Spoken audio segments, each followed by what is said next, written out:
सकालः परमाणुर्वैयो भुङ्क्ते परमाणुतां सतो विशेष भुग्यस्तु सकालः परमो महान। तो जो काल प्रपंच की परमाणु जैसे सूक्ष्म अवस्था में भी व्याप्त रहता है, तो सोचिए परमाणु आदि जो बिल्कुल सूक्ष्मतम स्थिति में है, काल प्रपंच वहां भी काम करता है ना। वो बहुत सूक्ष्म है, जो सृष्टि से लेकर पर्यंत तक सभी अवस्थाओं का भोग करता है, वो परम महान है। कौन? भगवान काल। लेकिन वस्तुतः काल क्या है? भगवान तो क्या कहते हैं? कालोस्मि लोकः। भगवद गीता में आया ना, भगवान कहते हैं कालोस्मि लोकः, इस संसार में मैं काल हूं। काल अर्थात समय, जो सदा अनवरत बहता रहता है, चलते रहता है। तो भैया अब आप यहाँ से बहुत सावधानी पूर्वक सुनना शुरू करो। हो सकता है 2, 4, 5 श्लोक कुछ लोगों के थोड़ा बहुत समझ में न भी आए हों, लेकिन कोई बात नहीं। अब यहाँ से जो शुरू होता है 5वें श्लोक से, ये आप सभी के लिए बहुत ही मजेदार ही कहूँगा, श्रवण करने योग्य है। और समय कितना सूक्ष्म होता है और कितना विशाल होता है, अब ये 5वें श्लोक से आप समझ पाओगे। तो यहाँ से बिल्कुल भी आप इसको छोड़ना नहीं, बहुत ध्यानपूर्वक यहाँ से बड़ी गंभीरता से समझिए और जानिए कि हमारा जो सनातन धर्म है, हमारे सनातन धर्म में समय को कितने भागों में बांटा गया और समय की कितना गजब का परिमाण हमारे यहाँ। ये सेकंड, घंटा, मिनट ये तो बड़ी सहज सी बात है, लेकिन हमारे यहाँ समय को कितना बांटा गया, अब बड़े प्रेम से आप यहाँ से समझना शुरू कीजिए। अणुर्द्वौ परमाणुश्चात्र सरेणुस्त्रयस्मतः जालार्करश्म्यवगतः खमेवानुपतन्नगात्। अब यहाँ से समय का परिमाण बतलाते हैं कि सबसे पहले क्या होता है। सबसे पहले होता है अणु, है ना। अणु, क्षमा करें, सबसे पहले होता है परमाणु, जिसको हम अपनी आंखों से देख नहीं पाते। फिर कहते हैं अणुर्द्वौ परमाणुश्चात्। परमाणु जो है ना, जब वो 2 परमाणु आपस में मिलते हैं तब एक बनता है अणु। 2 परमाणु के मिलने से एक अणु बनता है। और त्रसरेणुस्त्रयस्मृतः, और जब एक अणु बन गया तो ऐसे ऐसे अगर 3 अणु रख दोगे तो फिर क्या बन जाएगा? एक त्रसरेणु बन जाएगा। 2 परमाणु का एक अणु और फिर वो 3 अणु मिल जाने से बनता है एक त्रसरेणु। और आगे लिखते हैं जालार्करश्म्यवगतः खमेवानुपतन्नगात्, कि वह जो त्रसरेणु होता है जो झरोखों में से आई हुई सूर्य की किरणों के प्रकाश में उड़ता हुआ देखा जाता है। यानी आप कमरे में बैठे हो और बंद कमरे में हो, खिड़की लगी हुई है और बाहर से सूर्य का प्रकाश आ रहा है, आपने खिड़की खोल दी तो देखो कमरे में आपको वो जो प्रकाश होगा ना, जितना सूर्य का, वो आते हुए एक अलग ही लाइन दिखेगी, उतनी लाइट, उतना प्रकाश दिखेगा और उसमें उड़ते हुए बहुत सारे धूलकण दिखेंगे। तो उनको क्या कहा जाता है? वो जो आपको दिखलाई देते हैं ना, वो त्रसरेणु होते हैं। और वो त्रसरेणु बना किनसे? 6 परमाणुओं से मिलके, क्योंकि 2 परमाणु का एक अणु और 3 अणुओं का एक त्रसरेणु। तो वो जो आपको एक दिख रहा है उसमें 6 परमाणु विद्यमान है, तब 6 परमाणुओं से मिलके एक त्रसरेणु बना है। और यही बात हमने एक बार हमारे गुरुजी से भी सुनी थी, जिन्होंने एक श्लोक बतलाया था हमें कि जालांतर्गते भानु यत् सूक्ष्मं दृश्यते रजः तस्य षष्ठतमो भागः परमाणु परिकीर्तिता। कि जालांतर्गते भानु, सूर्य के प्रकाश में, जाली में, झरोखे में आया हुआ जो प्रकाश है, उसमें उड़ता हुआ जो धूलकण है, और करोड़ों अरबों धूलकण उड़ते हैं ना, उसमें किसी एक को पकड़िए, पकड़ा तो जाएगा नहीं, बट फिर भी समझिए वो जो एक छोटा सा कण है उसका 6वां जो भाग होता है वो परमाणु होता है। तो देखिए भागवत जी में भी वही है कि 2 परमाणु का एक अणु और फिर 3 अणुओं का एक त्रसरेणु, तो हो गए ना 6 परमाणु। तो उस प्रकार से जो है एक त्रसरेणु कहलाता है जो उस जालांतर में दिखलाई पड़ता है। अब आगे बढ़ते हैं और समय को लेकर के।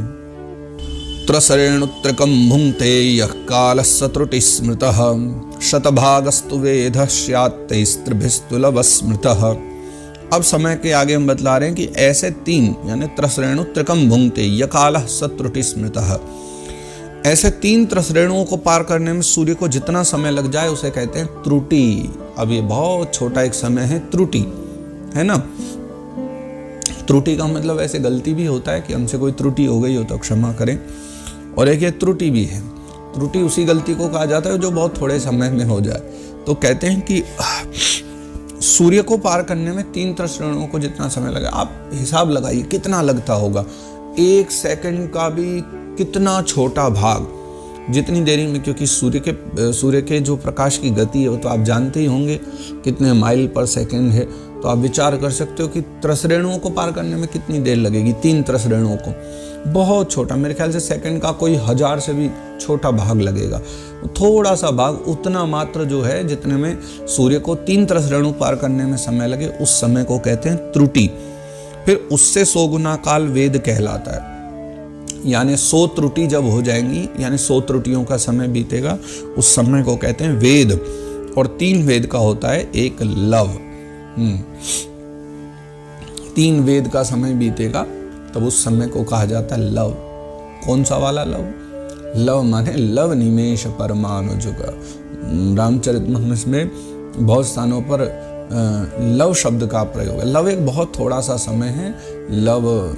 लव भर का सत्संग जैसा कहा गया है ना, लव मात्र का सत्संग भी जो है फलदायी है। तो लव बहुत छोटा सा समय, वो 3 वेद का होता है। 100 त्रुटियों का एक वेद और फिर 3 वेद का एक लव। उसके आगे देखते हैं, निमेषस्त्रलवो ज्ञेय आम्नातस्ते त्रयः क्षणः क्षणान् पंचविदुः काष्ठां लघुता 10 पंच च। फिर 3 लव को जो है एक निमेष माना गया। अब निमेष क्या है? निमेष माने जितनी देर में हमारी पलक झपक करके खुल जाती है ना, तो कितना छोटा सा समय लगता है, पलक झपकी और खुल भी गई। तो जो लव हैं, 3 लव का समय बीतता है तब एक निमेष होता है। 3 निमेष बीतते हैं तब एक क्षण होता है, जिसे हम क्षण भर बहुत प्रयोग में लाया करते हैं ना समय को, कि एक क्षण रुकिए या एक क्षण में इतना ये हो जाएगा, वैसा। तो 3 लव का एक निमेष, 3 निमेष का एक क्षण, और फिर 5 क्षणों की एक काष्ठा होती है। यानी 5 क्षण जब बीतेंगे तो एक काष्ठा, और 15 काष्ठा जब बीत जाएगी तब उसका एक लघु माना जाता है। लघु भी एक शब्द ही है जो समय के लिए प्रयोग होता है, लेकिन इनमें कुछ कुछ शब्द बड़े प्रयोग में ज़्यादा प्रचलित रहे, जैसे निमेष शब्द का प्रयोग, लव शब्द का प्रयोग, दंड शब्द का प्रयोग, दंड आगे आएगा, और निमेष आदि का प्रयोग बहुत हुआ है। त्रुटि का प्रयोग भी काफ़ी पहले होता था, लेकिन इन सभी का प्रयोग आज के वर्तमान समय में नहीं है।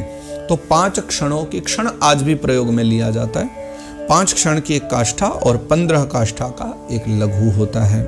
इसके आगे देखते हैं, लघूनि वै समाम्नाता 10 पंच च नाड़िका ते 2 मुहूर्तः प्रहरः षड्यामः सप्तवान् नृणाम्। फिर 15 लघु की एक होती है नाड़िका। लघु तक की हमने पिछले श्लोक में चर्चा करी। अब कहते हैं 15 लघु जब मिलते हैं तब होती है एक नाड़िका। नाड़िका को हमारे यहाँ दंड भी कहा जाता है। दंड शब्द का प्रयोग समय के लिए होता है ना। निमिष दंड भरी 1-12, निमिष और दंड वो सब शब्द हैं जो। तो 15 लघु की हो गई एक नाड़िका, और 2 नाड़िका का होता है एक मुहूर्त। अब आए हम मुहूर्त पर। जैसे कहते हैं ना, मुहूर्तात् सर्वमुत्सृज्य, भागवत जी में जो चर्चा है कि परीक्षित महाराज राज्य छोड़ के गए तो कितना समय लिया जाने में? 1 मुहूर्त का समय। वो भी क्यों लिया था? क्योंकि उनको अपने बेटे को राजा बनाना पड़ा, और आधी रात में, रात क्या 1 मुहूर्त में उन्होंने राज्य पद दे भी दिया, कपड़े भी बदल लिए, सबको अपनी अपनी जिम्मेदारी दे के चले गए घर से। मुहूर्तात् सर्वमुत्सृज्य गतवान् अभयम् हरिम्। तो जो है 2 नाड़िका होती हैं। 2 नाड़िका का 15 लघु की एक नाड़िका और 2 नाड़िका का एक होता है मुहूर्त। और दिन के घटने और बढ़ने के अनुसार है ना 6 या 7 नाड़िका का एक प्रहर हो जाता है। यानी दिन एवं रात्रि की दोनों संधि जो होती हैं, संधियों के 2 मुहूर्तों को अगर छोड़ दिया जाए तो 6 या 7 जो नाड़िका होती हैं उनका एक प्रहर होता है। और इसी प्रकार हमारे यहाँ कुल जो है ना 8 पहर माने गए हैं। उन्हें हम याम भी कहते हैं, 8 याम। इसीलिए हम जो सेवा होती है ठाकुर जी की उसको अष्टयाम सेवा कहा जाता है ना, इसीलिए कहा जाता है याम, यानी वे 8 पहर। तो 6 या 7 नाड़िका कुछ बैठती हैं, कम ज़्यादा होते रहते हैं ना, तो उस हिसाब से। तो जो मनुष्य के दिन या रात का चौथा भाग होता है, यानी दिन गिन लो या रात गिन लो, उसका एक चौथाई भाग ही लगभग माना जाएगा। क्यों? क्योंकि 8 पहर का दिन हो गया ना, 8 पहर का पूरी दिन रात हो गई। मान लो दिन ही दिन हो गया, तो दिन ही दिन में 4 पहर हो गए, तो एक चौथाई समय हो गया उसको। पूरे दिन का जो चौथाई समय वो पहर ही तो हुआ। तो इस प्रकार 4 पहर का दिन, 4 पहर की रात, इस तरह पूरे 8 याम या 8 पहर पूरे दिन में होते हैं। आगे क्या कहते हैं वो दर्शन करते हैं।